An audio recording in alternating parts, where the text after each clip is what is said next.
नमस्कार दोस्तों। आर्यों को लेकर हमारे देश में बहुत उत्सुकता रहती है। आर्य कौन थे, कहाँ से आए इत्यादि। तो आज बात आर्यों के बारे में।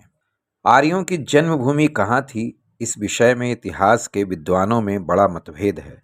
आर्य कहाँ से आए, कौन थे, इसका पता ठीक से अभी तक नहीं चल पाया है। कुछ विद्वानों का मत है कि वे डैन्यूब नदी के पास ऑस्ट्रिया हंगरी के विस्तृत मैदानों में रहते थे।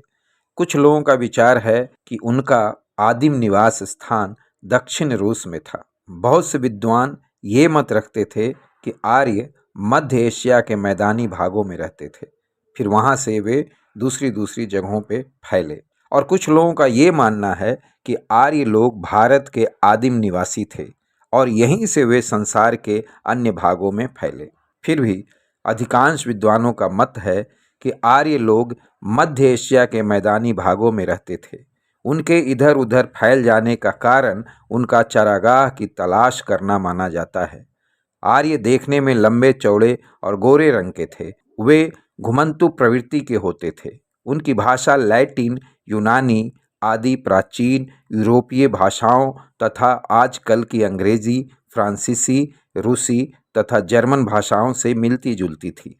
अधिकांश इतिहासकारों और विद्वानों के मत से तो यही लगता है कि यूरोप और भारत के आधुनिक निवासियों के पूर्वज एक ही स्थान में रहते थे और वो स्थान मध्य एशिया था। एशिया में उनका उल्लेख सर्वप्रथम एक खुदे हुए लेख में पाया जाता है जो ईसा पूर्व 2500 के लगभग का है। घोड़ों की सौदागरी करने के लिए वे मध्य एशिया से एशियाई कोचक में आए, जहां आकर कोचक और मेसोपोटामिया को जीतकर उन्होंने अपना राज्य स्थापित किया। बेबीलोनिया, जो कि इराक में है, के इतिहास में आर्य मिट्टन्नी नाम से प्रसिद्ध हैं। उनके राजाओं के नाम आर्यों के नामों से मिलते जुलते हैं। बोगाज कोई में पाए हुए और तेल यल अमरना के लेखों में ये सिद्ध होता है कि ये लोग भी आर्यों के जैसे सूर्य, वरुण, इंद्र तथा मरुत की पूजा करते थे। उनके देवताओं के सूर्यम और मरुतश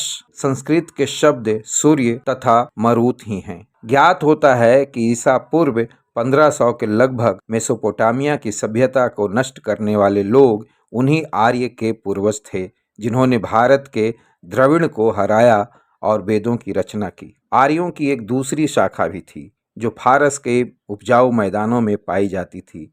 उन्हें इंडो ईरानियन कहा जाता था। पहले इन दोनों दलों के बीच कोई स्पष्ट अंतर नहीं दिखता था, जैसे वे एक ही देवताओं को पूजते थे। पूजा पाठ का ढंग भी एक ही था। कालांतर में ईरानी दल बदल गया। उनके नामों में भी जो समानता थी वे भी धीरे धीरे नहीं रही। ईसा पूर्व 6ठी शताब्दी के पहले ही उन्होंने अपना धर्म बदल डाला और सूर्य और अग्नि के उपासक बन गए।